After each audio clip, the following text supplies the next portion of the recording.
জাতীয় বিশ্ববিদ্যালয়ের অনলাইন ক্লাসে সবাইকে স্বাগতম। করোনাকালীন শিক্ষা কার্যক্রম চলমান রাখার স্বার্থে জাতীয় বিশ্ববিদ্যালয়ের উদ্যোগে অনলাইন ক্লাসে সংযুক্ত হতে পেরে আমি আনন্দিত।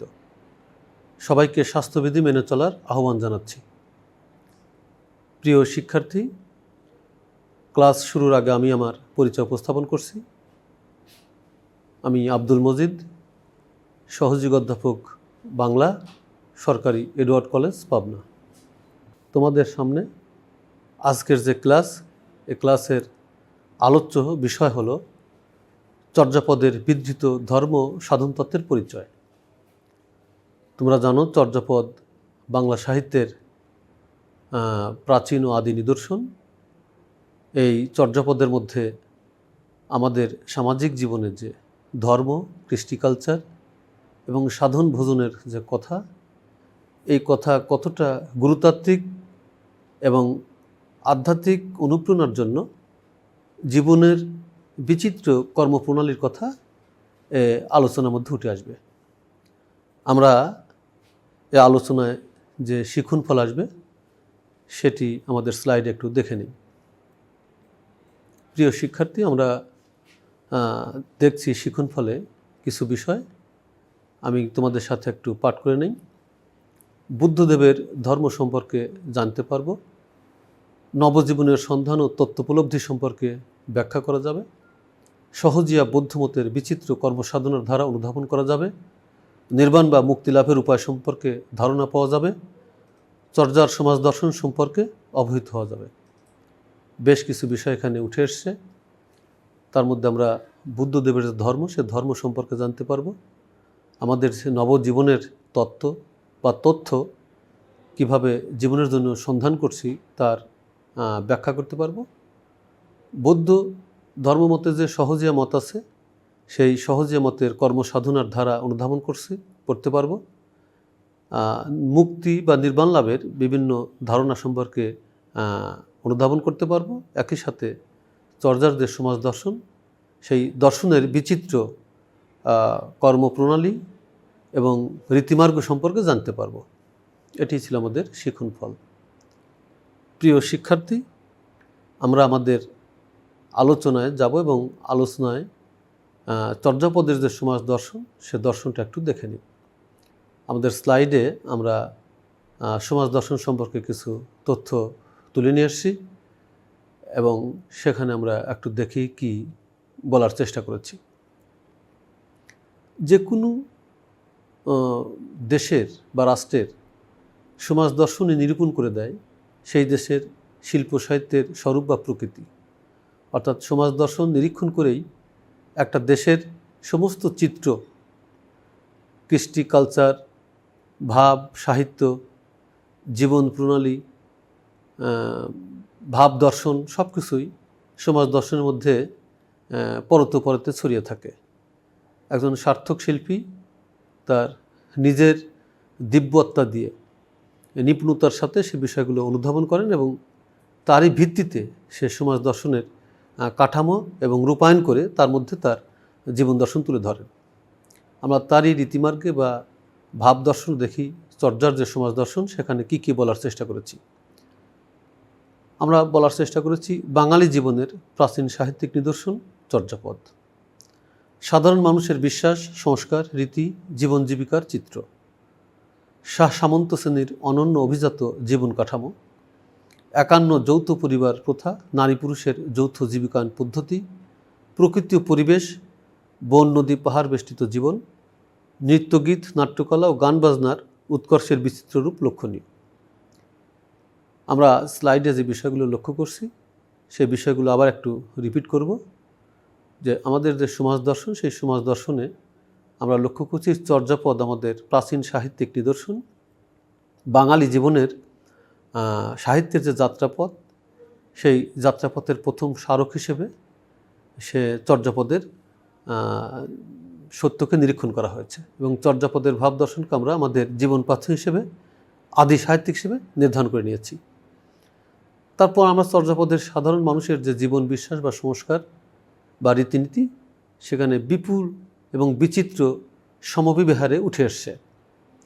তারপর আমরা সেখানে সামন্ত বা অভিজাত শ্রেণীর একটা স্বরূপ লক্ষ্য করি, অনন্য অভিজাত শ্রেণী, যারা সমাজের পরিপোষক, প্রতিপোষক, পৃষ্ঠপোষকতা প্রদান করেছে এবং বিভিন্ন ক্ষেত্রে তারা তাদের নিজেদের স্বার্থ সংবলিত বিষয়গুলো তাদের মতো করে তারা ব্যাখ্যা করবার চেষ্টা করেছে।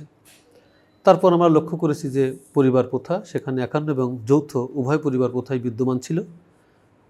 কর্মক্ষেত্রে নারী পুরুষ উভয়ই যৌথ জীবিকান পদ্ধতির মধ্যে বিচরণ করেছে।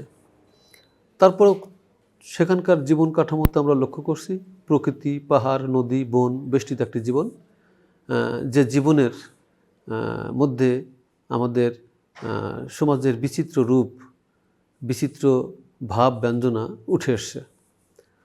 তারপর আমরা লক্ষ্য করছি যে সংস্কৃতির যে প্রধান উপকরণ, বিশেষ করে নৃত্যগীত, নাট্যকলা, এগুলো চর্যার জীবনের সাথে বেশ উৎকর্ষতা লাভ করেছে এবং যারা এইসব সঙ্গীত বা নাট্যকলার সাথে সম্পৃক্ত ছিল, সমাজে তাদের বিশেষ কদরও ছিল এবং তারা তাদের জীবনের যে উপভোগ্য রূপ, সমাজ জীবনের মানুষকে নিয়ন্ত্রণ করবার জন্য ভাবের পরিপোষক হিসেবে, পৃষ্ঠপোষক হিসেবে তারা বিভিন্নভাবে এই সঙ্গীতজ্ঞ মনা যারা, সংস্কৃতির সাথে জড়িত যারা, তারা সুফলগুলো পেয়েছে। আমরা পরবর্তীতে আমাদের আলোচনায় দেখি, মূল আলোচনায় আমরা লক্ষ্য করছি যে বৌদ্ধ সহজিয়াদের সহজ ধারণা। আমাদের স্লাইডে আমরা এ সম্পর্কে কিছু বিষয় তুলে নিয়ে এসেছি, আমরা একটু দেখি সেখানে কি বলার চেষ্টা করেছি। বৌদ্ধ সহজিয়াদের সহজ ধারণা, আসলে বিষয়টি এটা বুদ্ধের একটা ধর্মপ্রণালীর তত্ত্ব। এখানে বলা হচ্ছে সহজ ধারণা, প্রকৃতপক্ষে এই ধারণাটি সহজ নয়। সহজ করে বলা হয়েছে কিন্তু প্রকৃতপক্ষেই সহজ নয়। এর মধ্যে যে নিগূঢ় তত্ত্ব বা সাধনা আছে, এই সাধনা মূলত জীবন বাঁচানোর একটা প্রক্রিয়া। এই দেহ ষষ্ঠকে রক্ষা করে নৈরামণি বা আত্মার যে বিচিত্র ক্রিয়াকর্ম আছে, এখানে আত্মাকে বৌদ্ধতান্ত্রিক বিষয়ে অস্বীকার করা হয়েছে, এটা ঠিক, কিন্তু আত্মার যে একটা অবলীলাক্রমে শক্তি বা আত্মার প্রতীক অর্থে বিভিন্ন রূপ এবং রূপাবয়ব কাজ করে, সে সম্পর্কে বলা হয়েছে। কাজেই আমরা সেখানে ধর্মমত যে সহজিয়া পদ্ধতি, সেই সহজিয়া পদ্ধতির স্বরূপ নিতান্তই নিগূঢ় এবং রহস্যময়। আমরা সেখানে পাচ্ছি চর্যার পদগুলো মূলত বৌদ্ধ সহজিয়া সম্প্রদায়ের ধর্মতত্ত্ব, বৌদ্ধ গান। তারপর আমরা পাচ্ছি বারবার জন্মমৃত্যুর যন্ত্রণা থেকে মুক্তি পেয়ে নির্বাণীদের উদ্দেশ্য। বৌদ্ধ ধর্মে এই নির্বাণ কথাটি বারবার বলা হয়েছে যে মানুষের যে জন্মমৃত্যু হয়, এই জন্মমৃত্যুর মধ্যে যেমন আনন্দ আছে, আবার আছে অভিসম্পদ। মানব জীবনের জন্য বারবার দুনিয়াতে আসা বা জন্মগ্রহণ করা, এটি বৌদ্ধতান্ত্রিক রূপে এক ধরনের অভিসম্পদ। কাজেই এখানে বলা হয়েছে যে বারবার যে জন্ম মৃত্যু হয়, এটি একটি যন্ত্রণা। এই যন্ত্রণা থেকে মুক্তি পাওয়ার জন্য নির্বাণের প্রয়োজন, নির্বাণ লাভের প্রয়োজন। এই উদ্দেশ্যেই এই নির্বাণ বা মহাসুখ লাভের কথা বলা হয়েছে। কায় বাক চিত্ত সেখানে প্রবেশ করে না। কায় বাক চিত্ত বলতে হয়েছে জগতের যে জরাহত রূপ, এই জরাহত রূপ দেহ এবং মনন মার্গে বিচিত্রভাবে ক্রিয়া করে। এই বিচিত্র ক্রিয়ার যে নিগূঢ় সাধনা বা তাত্ত্বিক রূপ, এই তাত্ত্বিক রূপের মধ্যে দেহকে বাঁচানো, মনকে শান্ত রাখা, স্থির রাখা এবং জরাহত জীবনের সমস্ত প্রতিকূল পরিবেশ থেকে বাঁচার জন্য কায়বাক চিত্তে সাধনার কথা বলা হয়েছে। তারপর বলা হয়েছে সহজ গুরুও তার শিষ্যকে জন্মদানে মূলত ব্যর্থ। এখানে গুরু যে তত্ত্ব প্রদান করে, সেই গুরুর তত্ত্ব শিষ্যের জন্য অনেক সময়ই সহায়ক ভূমিকা পালন করে না। অর্থাৎ তেমনই একটি নিগূঢ় বিষয় যেটি গুরু পরিষ্কার করে শিষ্যকে প্রদান করতে পারে না, আবার শিষ্য গুরুর কাছ থেকে সম্পূর্ণরূপে বিষয়গুলো বুঝতে পারে না। কেননা এখানে যে নিগূঢ় রূপ, সেই নিগূঢ় রূপের মধ্যে কিছু প্রতীকায়ন আছে, রূপক আছে, এই প্রতিকান এবং রূপকের সারবস্তু নির্ণয় করা কঠিন হয়ে যায়। ফলে গুরু অনেক সময় তার সাধন ভজনের ক্ষেত্রে বধির এবং শিষ্য অনেক সময় তার সাধন ভজনের ক্ষেত্রে বোবা হয়ে যায়। এজন্য বলা হয়েছে অনেক সময় গুরু বোবা বা বধির, আবার অনেক সময় শিষ্য বোবা বা বধির। ফলে কেউ কারো এই রহস্য বা উপায় উন্মোচন করতে পারে না।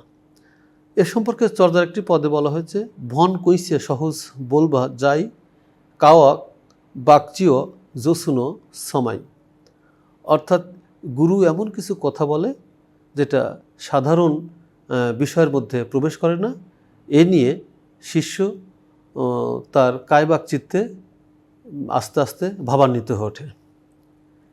প্রিয় শিক্ষার্থী, এটি ছিল বৌদ্ধ সহজেদের সহজ ধারণা সম্পর্কে মতবাদ। তারপরে আমরা চর্যার ধর্মতত্ত্বের একটি বিষয়, সেখানে মায়াপাশ বন্ধন থেকে মুক্তি, এ সম্পর্কে কথা বলার চেষ্টা করেছি। দেখি আমরা স্লাইডে কিভাবে তার ব্যাখ্যা করার বিষয়টা উপস্থাপন করছি। মায়াপাশ বন্ধন হতে মুক্তির এটি জগতের যে সম্মোহনী শক্তি বা মায়া, জন্ম মানেই এক ধরনের মায়া বা প্রকৃতির নিগূঢ় প্রেমে নিমজ্জিত থাকা, সেখান থেকে বের হয়ে আসা খুব কঠিন। কিন্তু সাধকরা এই মায়াপাশ বন্ধন থেকে মুক্তি হতে চায়। মুক্ত হয়ে তারা নিজস্ব সাধনায় নিজস্ব রীতিমার্গে জীবনকে দেখার চেষ্টা করেছেন। সেখানে বলার চেষ্টা করছে যে সংসারের যে লোভ, এটি পরিহার করে সবরি বা সবরের সাথে মিলন এবং এই মিলনের মধ্যেই মহাসুখ লাভের তত্ত্ব প্রদান করা হয়েছে।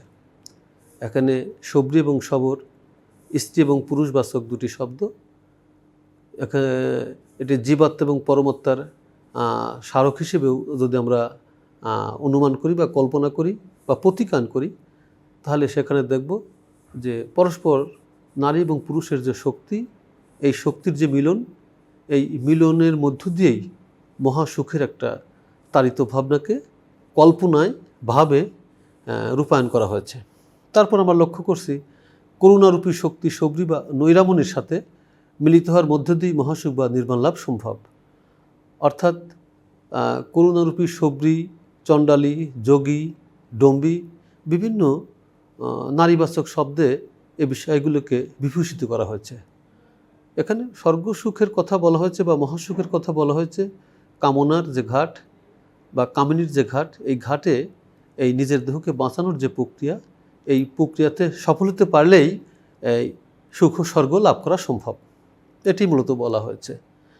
জাগতিক যে সব মায়া, বিশেষ করে এই মায়াবাদের মধ্যে শূন্য আছে, অতি শূন্য আছে এবং সর্বশূন্য আছে। এই সাধনায় নৈরামণির সাথে মিলিত হওয়া সম্ভব। এখানে শূন্য, অতি শূন্য এবং সর্বশূন্য বিষয়টা একটু জটিল বিষয়।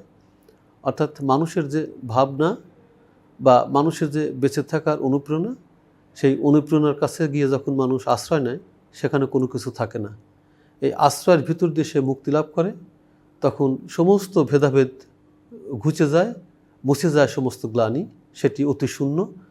এবং সর্বশূন্যে গিয়ে তখন এমন একটা জগতে অবস্থান করে যেখানে একমাত্র নৈরামণির সাথে বা ডম্বী বা যোগী বা চণ্ডালী তার রূপ এবং রূপাবয়ব এবং সবর জাতীয় যেসব পুরুষবাচক রীতি বা পদ্ধতি বা কার্যক্রম, সেখানে তার সাথে সে একাকার হয়ে যায়। অর্থাৎ নৈরামণি বা নৈরাত্যের সাথে পরমাত্মার সংসর্গ লাভ করে জীবন দেহ মুক্তির জন্য যে প্রতিনিয়ত একটা আনন্দ বা লীলা, সেই লীলাবাদী চেতনার স্বরূপকে উন্মোচন করা হয়। কাজে এখানে বলা হয়েছে যে নৈরামণির সাথে মিলিত হলেই এই মহাজাগতিক রূপ থেকে মুক্তি পাওয়া সম্ভব। তারপর আমরা এখানে বলার চেষ্টা করছি পরম মৃত্যু বা আত্মবিস্মৃতিতে কেবল মোহ বা আবদ্ধ ব্যক্তি হয় দুঃখিত। যে কোনো দর্শনেই যদি কঠিনভাবে সেই রীতি বা পদ্ধতির মধ্যে আমরা ডুবে থাকি, তাহলে সেখানটা যদি ভালো ফলাফল না পাই, সেখানে দুঃখ অনিবার্য। চর্যার সাধনা তো ঠিক সাধকরা সে কথাই বলেছে যে আমাদের যে মৃত্যু, এটি পরম একটি সত্য এবং এই মৃত্যুর মধ্যে এক ধরনের আত্মবিস্মৃতির পথ আছে, যেটি গুরু ধরে গুরুর কাছে শিখে কামনার যে বিচিত্র মায়াজাল আছে, সেই মায়াজালের ভাব বন্দনায় বা ভাব নিবেদনের মধ্য দিয়ে এই মুক্তি পাওয়া সম্ভব।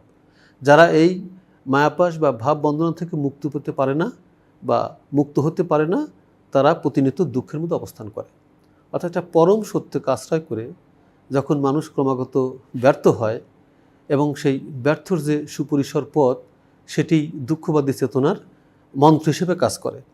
বুদ্ধ এই দুঃখবাদী পথ হতে পরিহার করবার জন্য গুরুবাদী শিক্ষায় নৈরাত্য বা নৈরামনের সাথে মিলিত হবার যে অভিপ্রাস এবং সেখানে যে গুরুর দীক্ষা বা শিক্ষা, সেই শিক্ষাকেই মূলত প্রায়োরিটি দিয়েছে। প্রিয় শিক্ষার্থী, এটি ছিল আমাদের মায়াপাশ হতে বন্ধনের মুক্তির উপায়। তারপর আমরা লক্ষ্য করছি আর একটা স্লাইডে তোমরা লক্ষ্য করো যে অদ্বয় রূপে সাধক হওয়ার বাসনা। অদ্বয় বলতে এখানে অদ্বিতীয়।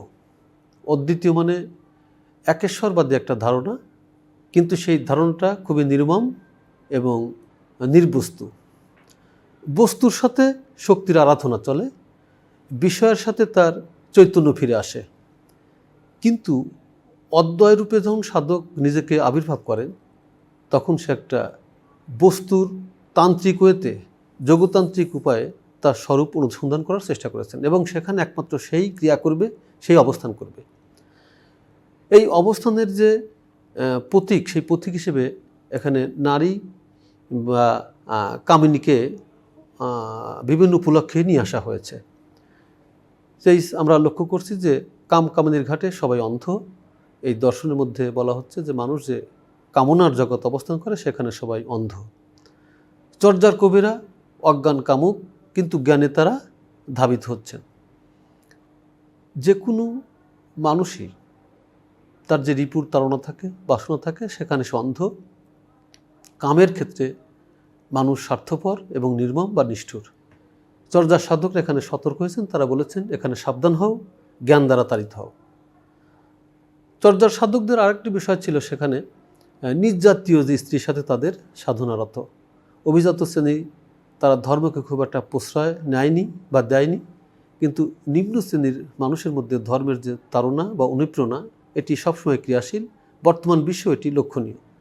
চর্যার সাধকরা তাই নিজ জাতীয় মেয়েদের বা নারীদের বা স্ত্রীদের সাথে সাধনায় রত থাকতেন।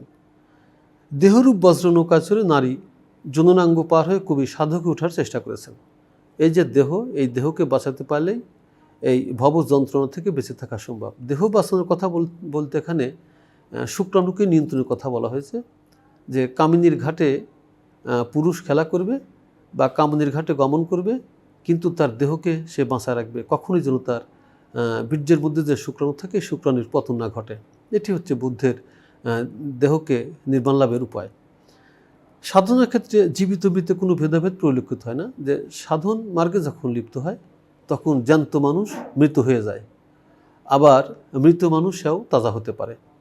একজন মৃত ব্যক্তিকে তাজা করা এবং একজন জ্যান্ত মানুষ মৃত হয়ে যাওয়া, সাধনার ক্ষেত্রে যেহেতু একক পথ এবং এই পথ মানে গুরুরূপী একটি বাসনা বা গুরুরূপী একটি সাধনা, সেখানে সবাই একক। এখানে কেউ পার্থক্য বা ভেদাভেদ রূপে গমনাগমন করে না। এ সম্পর্কে চর্যার একটি পদে ভূসুকুপাত বলছে, আজি ভূসুকু বাঙালি ভৈলি নিয় ঘরিনি চণ্ডালে লেলি। ভূসুকু বাঙালি, সে তার সাধনায় চর্যাবত রূপে সে নিজেকে সার্থক করে তুলেছেন এবং এই সার্থকতার মূলে যে ঘরিণী ছিল সেই চণ্ডালী তাকে বিভিন্নভাবে প্রণোদনা জুগিয়েছে।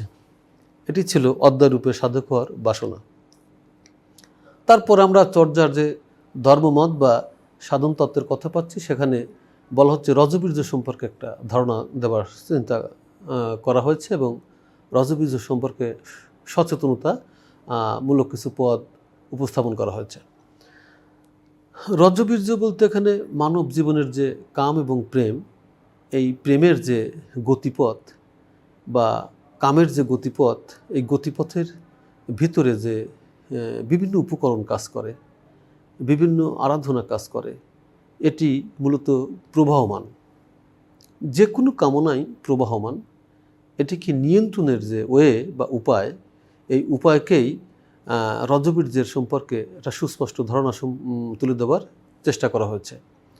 নির্বাণ বা মহাসুখ লাভের উপায়টি অত্যন্ত জটিল ও গভীর।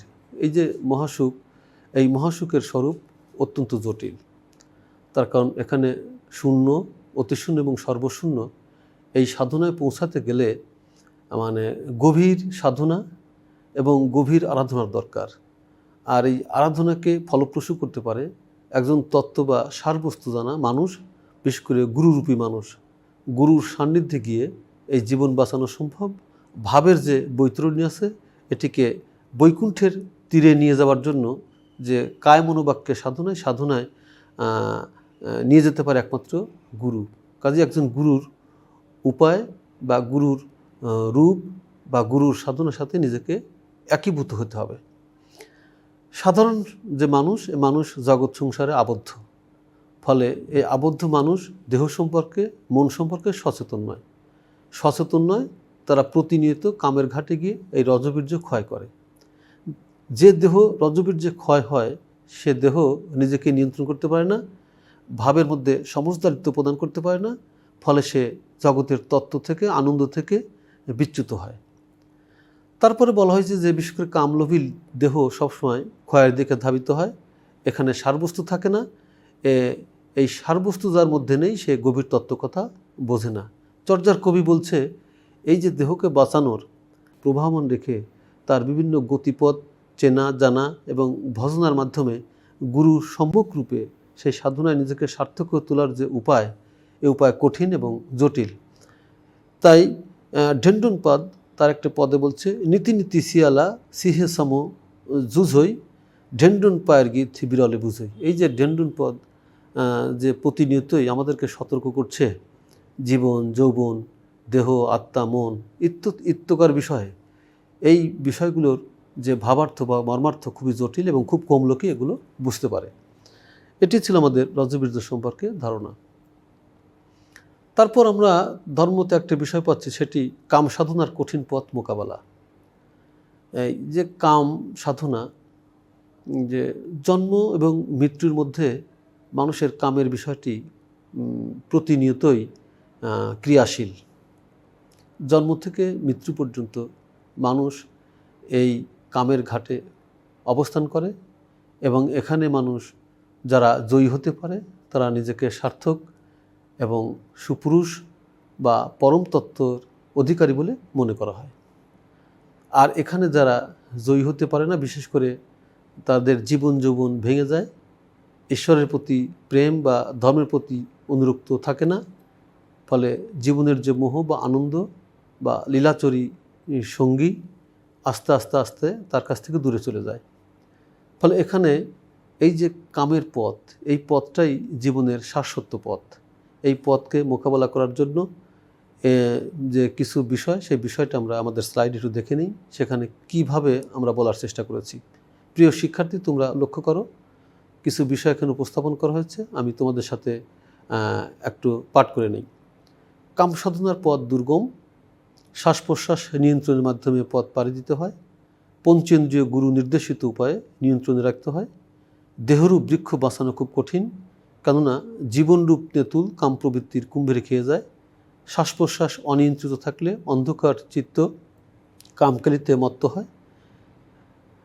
এখানে কয়েকটি বিষয়, যে কাম সাধনার পথ নিতান্তই দুর্গম, শ্বাস প্রশ্বাসের মাধ্যমে আমাদের এই কামের দেশ বা জগৎ জয় করতে হয়।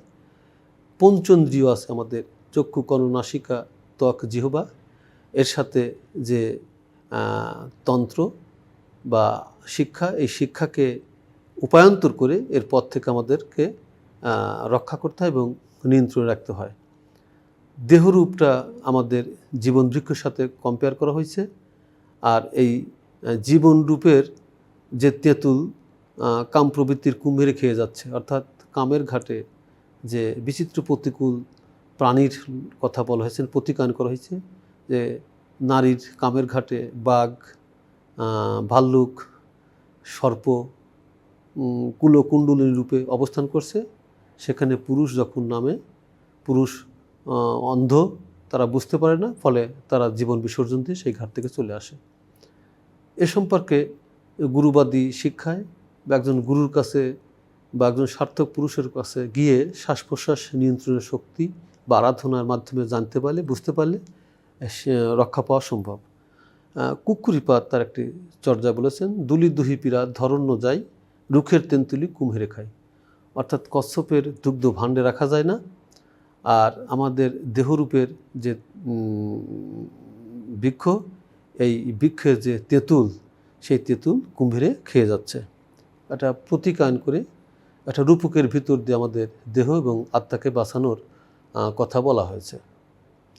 প্রিয় শিক্ষার্থী, আমরা তারপরে একটি বিষয় লক্ষ্য করছি যে কামিনী প্রীতি বা কুণ্ডলিনী হতে সাবধান। এখানে কামিনী বলতে নারীকে বোঝানো হয়েছে, যে নারীর যে প্রীতি, অর্থাৎ আমরা নারীর প্রতি যে আসক্তি লাভ করি, নারীর প্রতি যে বাসনা লাভ করি, কিন্তু নারীর কাছে যেতে হলে, নারীর বা কামিনীর ঘাটে নিজেকে জয়ী হতে হলে যে দীক্ষা দরকার, শিক্ষা দরকার, সেই শিক্ষা আমাদের নেই। চর্যার সাধকরা বারবার সতর্ক করেছেন যে কামিনীর ঘাট খুব জটিল এবং গভীর। এখান থেকে বাঁচতে হলে, এই দেহকে সারবস্তুরূপে প্রতিমান করতে হলে কামিনীর ঘাট থেকে সাবধান থাকতে হবে। তো জগতের সমস্ত কুপ্রবৃত্তির মূলোচ্ছাস কামিনী প্রীতি বলা হচ্ছে। জগতের যত কুপ্রবৃত্তি ঘটে, বিশেষ করে কামিনী প্রীতিতে এবং কামিনীর ঘাট থেকেই সেটা আমাদের মধ্যে প্রবেশ করে। জীবন ক্ষয়ের কুণ্ডলিনী রূপ ধারণ করে নারী। এই যে পুরুষের যে দেহ বা জীবন, এই জীবনটা আস্তে আস্তে নারী তার কুণ্ডলিনী শক্তি দ্বারা চুষে নেয়, অর্থাৎ আস্তে আস্তে দেহটাকে ভক্ষণ করে শেষ করে দেয়। এই জন্য নারীর ঘাটে বাঘ, কুমির ও সর্পরূপী বিষধর কুণ্ডলিনী অবস্থান করছে। এই নারীর ঘাটে যে বাঘ, কুমির বা সর্পরূপী বিষধর কুণ্ডলিনী অবস্থান করছে, একমাত্র শ্বাস প্রশ্বাস বা গুরুরূপে সাধনরূপী হয়ে গুরু রীতিমার্গে নিজেকে আরাধনায় লিপ্ত করলে এর হাত থেকে বাঁচা সম্ভব। তারপরে বলা হচ্ছে, গুরুরূপে নিরিখ বেঁধে কামিনীর ঘাটে নামলে ভয়ের কোনো কারণ নেই। একজন গুরু, সে সার্থক পুরুষ, সে সেই ঘাটের সন্ধান জানে, পরে তার যে শিষ্য তাকে সে বিভিন্নভাবে মোটিভেশন দেয় এবং শিক্ষা দেয় এবং দীক্ষা দিয়ে থাকে। এই শিক্ষা, দীক্ষা বা মোটিভেশন বা কলাকৌশল জেনে যোগ ক্রিয়ার মাধ্যমে নিজেকে সার্থকভাবে উপস্থাপন করার জন্য গুরুর নিরিখ ধারণ করতে হয়। গুরুর রূপে নিরিখ বেঁধে সেখানে অবস্থান করলে সে ঘাট থেকে বাঁচা সম্ভব। লুইপাদ একজন চর্যার বিখ্যাত সাধক, তিনি এ পদে বলেছেন, ধীর করিয়া মহাসুহ পরিমাণ, লুই ভনই গুরু পুষিয়া যান। লুর কাছে গিয়ে নীরবে নিবৃত্তে জেনে নাও এবং মহাসুখ লাভের যে দৃঢ় প্রত্যয়, সেটা জানতে পারবে। প্রিয় শিক্ষার্থী, আমরা পরবর্তী স্লাইডে যাই, দেখি আমরা সেখানে কি বলার চেষ্টা করেছি। এখানে বলার চেষ্টা করেছি শুক্রাণু নিয়ন্ত্রণ উপায়। এখানে কিছু বিষয় আছে যে বিষয়গুলো আমরা আলোচনা করছি, আবার বিষয়গুলো একটু রিপিট করা দরকার। যে দেহরূপ যে নগর, এই নগরে যে মূলাধার আছে, এই মূলাধারে কুণ্ডলিনী ডম্বির বসবাস। এর আগেও আমরা আলোচনা করছি যে ডম্বি, যোগী, চণ্ডালী, শবরী সবই নারী প্রতিকায়ন রূপে তুলে ধরা হয়েছে চর্যার বিভিন্ন পদে, এবং এরা কামিনী রূপে পুরুষকে আচ্ছন্ন করে আছে, জগৎকে আচ্ছন্ন রূপে বিমুগ্ধ করে রেখেছে। ফলে এদের কাছ থেকে বেঁচে থাকার জন্য যে আমাদের যে মূলাধার আছে, এই মূলাধারের সাধনা প্রয়োজন। এই মূলাধারকে কেন্দ্র করে দেহের মধ্যে 64টা পাপড়ি অবস্থান করছে। এই 64 পাপড়িতে ডমনীরা বা শবরীরা প্রতিনিয়তই চড়ে নৃত্য করছে। একজন সাধক সে বিশেষ প্রক্রিয়ায় এই ডমনীকে আকর্ষণ করে এবং এই তার মার্গ থেকে নিজেকে রক্ষা করতে পারে। এখানে আরেকটা প্রতিকান করেছে, সেটি হলো পদ্ম হতে শিরস্থ পর্যন্ত 64টি দল মূলাধার পথে গমনাগমন করে।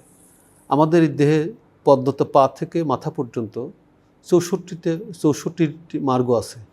এই মার্গের প্রতি ঘাটে ঘাটে, প্রতি পরতে পরতে কামিনী তার সত্তা দিয়ে, তার অবস্থান দিয়ে নিজেকে বিভিন্ন আবির্ভাবে ঢেকে রেখেছে।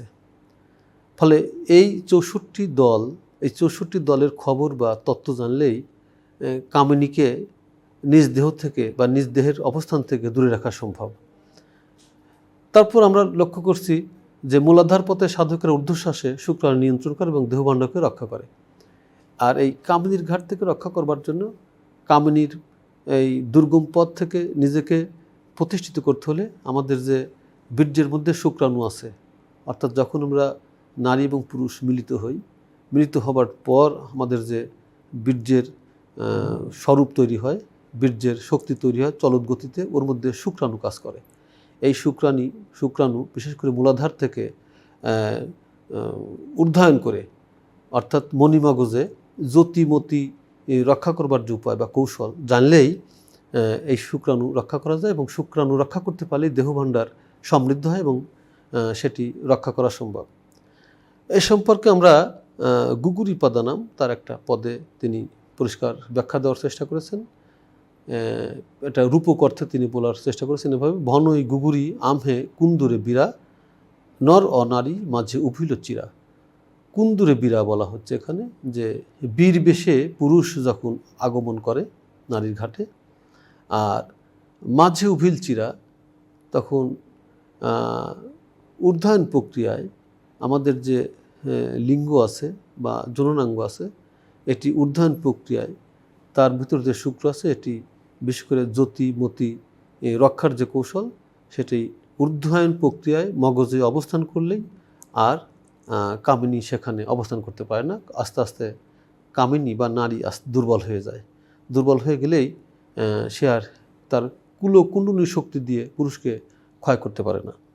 এটি ছিল আমাদের শুক্রাণু নিয়ন্ত্রণের উপায়, যে বিভিন্ন শ্বাস প্রশ্বাস পদ্ধতিতে শিরস্থ পর্যন্ত যে মূলাধার, এই মূলাধারের মধ্যে যে সহাবস্থান, সেই সহাবস্থান বিভিন্ন তন্ত্রযোগে যৌগিক রূপে গুরুবাদী একটা চেতনায় বা শিক্ষায় নিজের সমগ্র সত্তা দিয়ে অনুধাবন করতে পারলে এবং গুরুর নিরিখ প্রতিস্থাপন করতে পারলে এই কামিনীর ঘাট থেকে নিজেকে রক্ষা করা সম্ভব।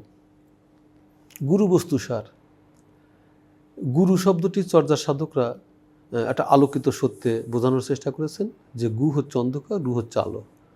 অন্ধকারকে আলো দ্বারা বিনষ্টি করা যায় বা অন্ধকারকে আলো দ্বারা দূর করা যায়। এই আলোকিত পথই হচ্ছে গুরু। একজন জ্ঞানী মানুষ, একজন সাধকী মানুষ জীবন, যৌবন, জগৎ, প্রকৃতি সম্পর্কে সম্যক অভিজ্ঞতা বা সমজদারিত্ব মানুষকেই গুরু বলা হচ্ছে। বিশেষ করে যে দেহ সর্বসার, দেহকে বাঁচাতে পারে, সে ধর্মকে বাঁচাতে পারে। অর্থাৎ জগতের সমস্ত কিছুকেই দেহকেন্দ্রিক একজন গুরু ব্যাখ্যা করবার চেষ্টা করেছেন। জগতে যা কিছু আছে সব এই দেহের মধ্যে আছে। ফলে দেহকে পূজনীয় করা, গ্রহণীয় করা, আবিষ্ট করা, আকর্ষণীয় করা, এর জন্য গুরুর রূপে, গুরুর ধ্যানে নিজেকে সম্পৃক্ত হতে হবে। তারপরে হচ্ছে গুরু সদ্গতি শক্তির আধার। জগতের যত শক্তি, শক্তি পরম শক্তি। এই শক্তির মধ্যে যে আলো আছে, যে উজ্জ্বল আছে, যে দ্যুতি আছে, এটি সৎকর্মের দ্বারা রক্ষা করা যায়। অষ্টমার্গ বা অষ্টসিদ্ধি দ্বারা এই গুরুর শক্তি অর্জন করতে পারলে এই দেহটা ঐশ্বরিক রূপে নিজেকে প্রতিষ্ঠা করা যায়। তারপরে বলা হচ্ছে রজবীর্য যৌনাঙ্গের বিচিত্র ক্রিয়ায় গুরু সাফল্যের পথ দেখায়। আমরা বলছি যে আমাদের যৌনাঙ্গ যে ক্রিয়া, আমাদের লিঙ্গের যে উত্থান পতন, এটা মূলাধার থেকে ইরা, পিঙ্গুলা, সুষুম্নার মাধ্যমে যে গমনাগমন করে, এটি একমাত্র গুরুই সুন্দর পথ দেখাতে পারে এবং বিভিন্ন ক্রীড়ায় কেলিতে রক্ষা করবার কবচ হিসেবে গুরুই তার সত্যপ্রণোদিত সত্তা দান করতে পারে। তারপর আমরা লক্ষ্য করছি যে কামিনীর ঘাটে অমূল্য রত্ন আছে এবং সেই রত্ন সংগ্রহের অমৃত দানে সহায়তা করা যায়। এমন কিছু বস্তু আছে মানুষের দেহে, সেটি অমৃত আবার বিষ।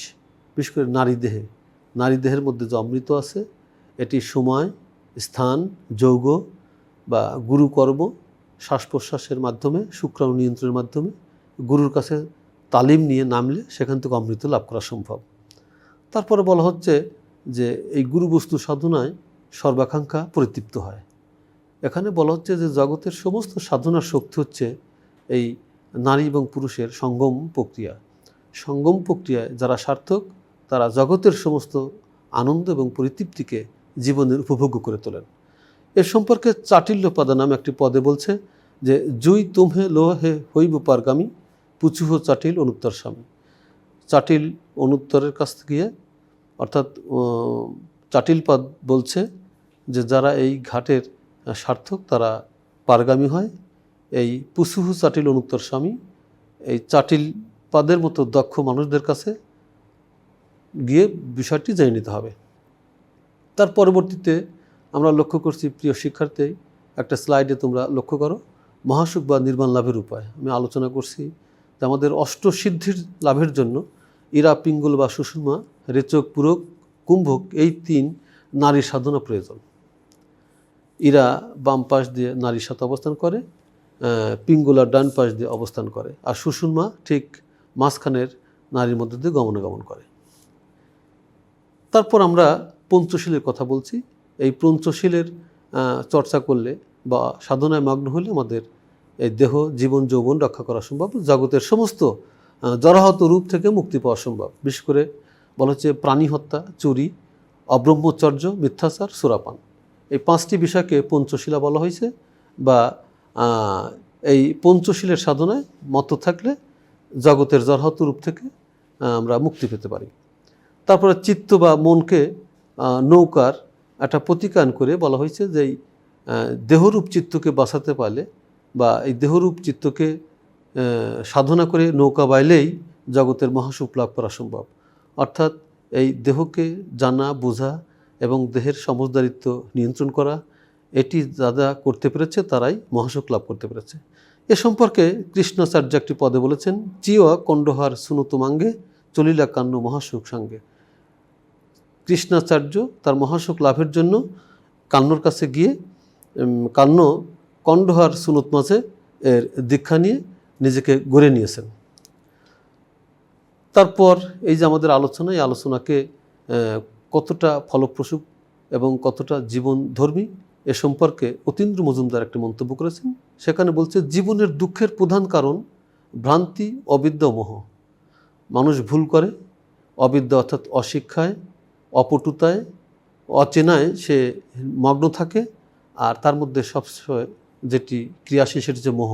এই 3টি বিষয়ে মানুষ সবসময় জীবনের নেতিবাচক দিকে ঠেলে দেয় এবং এই 3টি বিষয় দুঃখের কারণ হয়ে দাঁড়ায়, ভ্রান্তি, অবিদ্যা এবং মোহ। তারপরে বলছে যে আমাদের যে কর্ম আছে, কর্মসমষ্টি, এই কর্মসমষ্টির মধ্যে 25 স্কন্ধ কাজ করে, রূপ, বেদনা, সংজ্ঞা, সংস্কার, বিজ্ঞান। এই জন্মান্তরের যে রূপায়িত রূপ আর এই কর্মের যে হেতু, এর মধ্যে যে পঞ্চভূতি, প্রত্যয়ভূতি জগতের উদ্ভব, এই উদ্ভবকে রক্ষা করতে হলে আমাদের অষ্টমার্গের যে বশ্যতা বা পঞ্চশীলার যে দক্ষতা, এটি অর্জন করেই আদি ভৌতিক, আধ্যাত্মিক এবং আদিদৈবিক দুঃখের সূত্রপাত থেকে মুক্ত হওয়া সম্ভব। তাই মানুষ যদি তার অবিদ্যায় বশীভূত না হয়, সে যদি জাগতিক অতএব কামনা বাসনা ত্যাগ করতে পারে, সে দুঃখ নিরোধ করতে পারে এবং এইভাবেই সে নির্বাণ লাভ করতে পারবে। অর্থাৎ আমাদের ভ্রান্তি, অবিদ্যা এবং মোহ এর থেকে মুক্ত হয়ে পঞ্চশীলার সাধনায় অষ্টমার্গের রূপে নিজেকে সমর্পণ করতে পারলেই আমাদের যে কর্মসমষ্টি, সেই কর্মসমষ্টি জীবনের জন্য ফলপ্রসূ হবে। এটি ছিল অতীন্দ্র মজুমদারের মন্তব্য। প্রিয় শিক্ষার্থী, আমাদের আলোচনার যে নির্যাস আমাদের স্লাইডে আমরা লক্ষ্য করছি, সেখানে চর্যার যে ধর্মগুলো, সেখানে সাধন ভোজনের তত্ত্বের কথা বলছি। আমাদের বৌদ্ধ ধর্ম সাধারণত 2 ভাগে বিভক্ত, একটি হীনযান, একটি মহাযান। আবার মহাযান 3 ভাগে বিভক্ত, বজ্রযান, মন্ত্রযান, কালচক্রযান। এই সহজিয়া মত প্রধানত বজ্রযান থেকে উৎপত্তি এবং এই বজ্রযানের মধ্যে আবার তন্ত্র, মন্ত্র, কালচক্র, সহজনের বাহ্য পার্থক্য আছে, সেটি আসলে অস্পষ্ট, মূলত একই সাধনার বিচিত্র রূপ।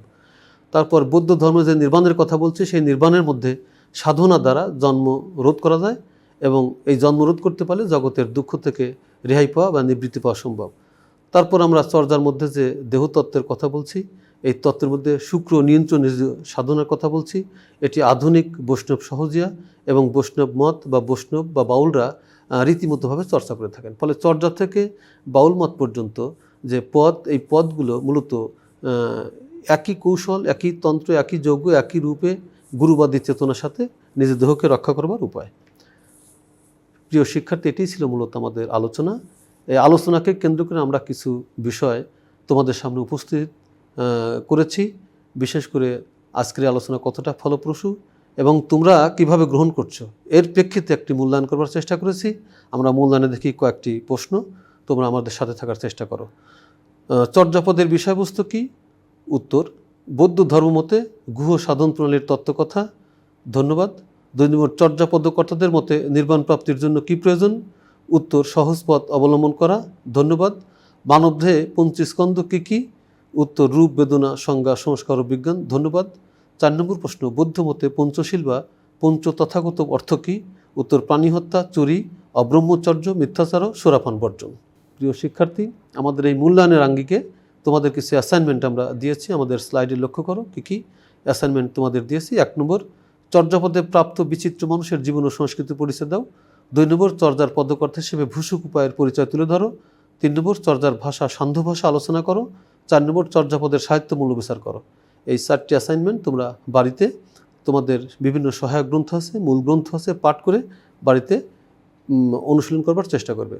প্রিয় শিক্ষার্থী, তোমাদের আলোচনাকে ফলপ্রসূ করবার জন্য আমি কিছু গ্রন্থের সহায়তা নিয়েছি এবং আমি তোমাদের পরামর্শ দিচ্ছি এই সহায়ক গ্রন্থগুলি তোমরাও পাঠ করে আমার আলোচনা এবং তোমাদের অর্জিত অভিজ্ঞতা বা শিক্ষার যে মন্ত্র, এই মন্ত্রকে মিলিয়ে তোমরা নিজেকে সমৃদ্ধ করবে। কয়েকটি গ্রন্থ আমি নাম বলছি, একটু দেখে নেওয়ার চেষ্টা করো আমার স্লাইডে। শশীভূষণ দাশগুপ্তের চর্যাপদের পাঠ, সুকুমার সেনের চর্যাগীতি পদাবলী, ডক্টর মোহাম্মদ শহীদুল্লাহর বাংলা সাহিত্যের কথা, অতীন্দ্র মজুমদারের চর্যাপদ, আহমদ শরীফের বাঙালি ও বাংলা সাহিত্য। এই 5টি সহায়ক গ্রন্থ আছে। আশা করি তোমরা সহায়ক গ্রন্থের আশ্রয় নিয়ে সুন্দরভাবে তোমাদের বাড়ির কাজ সম্পন্ন করবে এবং নীরবে নিভৃতে পড়াশোনা করবে। ধন্যবাদ। এটি ছিল আমার আলোচনা। আমি আজকের মতো আলোচনা শেষ করছি। আগামী ক্লাসে আবার তোমাদের সাথে দেখা হবে। পরিশেষে তোমাদের ধন্যবাদ জ্ঞাপন করে আমি আমার বক্তব্য এখানেই শেষ করছি। সবাই ভালো থেকো, সুস্থ থেকো।